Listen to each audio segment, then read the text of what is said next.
Corporate দুনিয়ার ইতিহাসে এমন কিছু স্ক্যান্ডাল আছে যা শুনলে গায়ে কাটা দেয়, পুরো অর্থনৈতিক বিশ্বকে একেবারে নাড়িয়ে দিয়েছিল। আজ আমরা সেরকমই এক কুখ্যাত কেলেঙ্কারির কথা বলবো, এনরন স্ক্যান্ডাল। চলুন তাহলে শুরু করা যাক। $৭৫ বিলিয়ন। ভাবা যায়, চোখের পলকে এই বিশাল অঙ্কের টাকা হাওয়া হয়ে গিয়েছিল সাধারণ শেয়ার হোল্ডারদের পকেট থেকে। আর এটা হয়েছিল ২০০১ সালে, যখন আমেরিকার অন্যতম বড় কোম্পানি এনরন হুড়মুড়িয়ে ভেঙে পড়ে। তো কিভাবে হলো এত বড় একটা পতন? চলুন সেই গল্পটাই শোনা যাক। কোনো কিছুর পতন বুঝতে গেলে আগে তার উত্থানের গল্পটা জানা দরকার, তাই না? এনরনের ক্ষেত্রেও ব্যাপারটা ঠিক তাই। একটা সময় ছিল যখন এই কোম্পানিটা শুধু আমেরিকার জ্বালানি শিল্পেই নয়, বরং সারা বিশ্বই একছত্র রাজত্ব করত। গল্পটা শুরু হয় ১৯৮৫ সালে। এরপর থেকে এনরনের বেড়ে ওঠাটা ছিল এক কথায় অবিশ্বাস্য। রকেটের গতিতে যেন উপরে উঠছিল, আর তাদের প্রতিশ্রুতিও ছিল বিশাল। নতুন প্রযুক্তি আর আইডিয়া দিয়ে তারা নাকি পুরো এনার্জি মার্কেটকেই বদলে দেবে।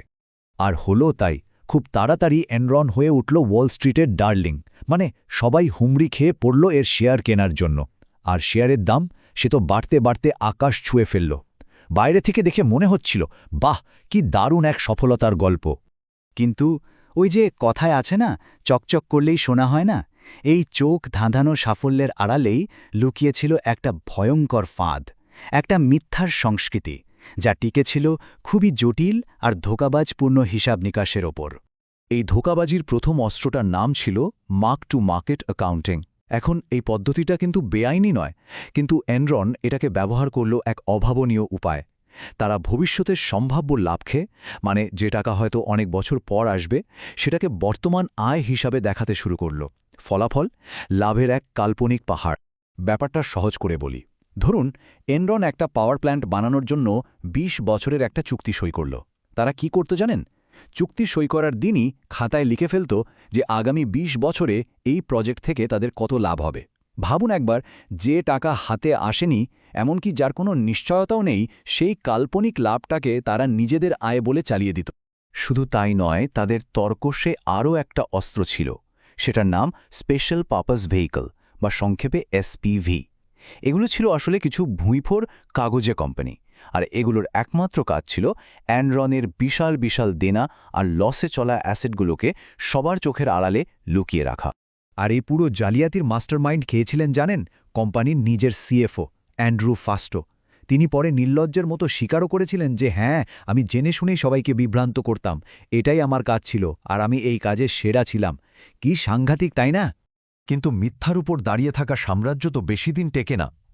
২০০১ সাল আসতেই সেই তাসের ঘর হুড়মুড়িয়ে ভেঙে পড়তে শুরু করল, আর পতনের গতিটা ছিল অবিশ্বাস্য। ঘটনাপ্রবাহটা ছিল একদম সিনেমার মতো। প্রথমে কোম্পানির ভেতর থেকেই একজন কর্মী, শেরন ওয়াটকিন্স, সিইওকে চিঠি দিয়ে সতর্ক করলেন, কিন্তু কেউ কান দিল না। এরপরই এলো আসল ধাক্কাটা। অক্টোবর মাসে এনরন হঠাৎ ঘোষণা করল যে তাদের $৬১৮ মিলিয়ন লস হয়েছে। ওয়াল স্ট্রিট তো একেবারে থ।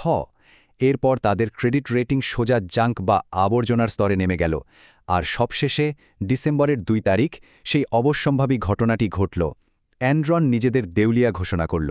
এর প্রভাব সাধারণ বিনিয়োগকারীদের ওপর কি পড়েছিল তা কল্পনা করাও কঠিন। যে শেয়ারের দাম মাত্র ১ বছর আগেও ছিল $৯০ ওপরে, সেটা নেমে এলো মাত্র ২৬ সেন্টে, মানে প্রায় শূন্য। লক্ষ লক্ষ মানুষের সারা জীবনের সঞ্চয় চোখের সামনে হাওয়ায় মিলিয়ে গেল। এনরনের এই পতন শুধু একটা কোম্পানির পতন ছিল না, এটা ছিল পুরো সিস্টেমের একটা বিশাল ব্যর্থতার দলিল। আর এর পেছনে রয়ে গেছে এক ভয়ঙ্কর ধ্বংসলীলার ছাপ। এই ধ্বংসযজ্ঞের আসল শিকার ছিল সাধারণ মানুষ। প্রায় ২০,০০০-এরও বেশি কর্মী তাদের চাকরি হারালেন। শুধু তাই না, তাদের অনেকেই নিজেদের অবসরের সব টাকা এনরনের শেয়ারে বিনিয়োগ করেছিলেন। ভাবুন তো তাদের অবস্থা, চাকরি, সঞ্চয়, পেনশন এক ঝটকায় সব শেষ। প্রশ্ন ওঠে, পাহারাদাররা তখন কোথায় ছিল? যাদের দায়িত্ব ছিল বিনিয়োগকারীদের রক্ষা করার, তারা কি করছিল? কোম্পানির বোর্ড অফ ডিরেক্টর্স, অডিটর্স, এমনকি বড় বড় ইনভেস্টমেন্ট ব্যাঙ্কগুলো সবাই যেন চোখ বন্ধ করে রেখেছিল। কেউ ছিল দায়িত্বে অবহেলাকারী, আর কেউ বা সরাসরি এই জালিয়াতির অংশীদার। অবশ্য শেষ রক্ষা হয়নি। এই প্রতারণার কারিগর যারা ছিলেন, মানে কোম্পানির সিইও কেনেথ লে, জেফ্রি স্কিলিং আর সিএফও অ্যান্ড্রু ফাস্টো, সবাইকেই আইনের মুখোমুখি হতে হয়েছিল, এবং তাদের কঠিন সাজাও হয়। এই বিশাল কেলেঙ্কারির পর মার্কিন সরকার নড়ে চড়ে বসে। কর্পোরেট জগতে স্বচ্ছতা আর জবাবদিহিতা নিশ্চিত করতে তারা 2002 সালে একটা যুগান্তকারী আইন পাশ করে, যার নাম সার্বেন্স-অক্সলে অ্যাক্ট। এই আইন কর্পোরেট দুনিয়ার নিয়মকানুনকে আমূল বদলে দিয়েছে। এনরনের ঘটনাটা আমাদের একটা বড় শিক্ষা দেয়। একটা পচা আপেল যেমন পুরো ঝুড়িকে নষ্ট করে দিতে পারে, তেমনি কর্পোরেট দুনিয়ায় কিছু অসৎ মানুষ পুরো সিস্টেমটাকেই ধ্বংস করে দিতে পারে। তাই পচনটা ছড়িয়ে পড়ার আগেই তাকে শনাক্ত করা আর ব্যবস্থা নেওয়াটা খুব জরুরি। 2 দশকেরও বেশি সময় পেরিয়ে গেছে, অনেক নতুন আইন হয়েছে, নিয়মকানুন আরও করা হয়েছে, কিন্তু প্রশ্নটা থেকেই যায়, আজকের সিস্টেম কি এতটাই শক্তিশালী যে আর একটা এনরন হওয়াকে আটকাতে পারবে? মুনাফা আর সততার এই লড়াইটা হয়তো চলতেই থাকবে। এনরনের গল্পটা আমাদের সেই কথাই বারবার মনে করিয়ে দেয়।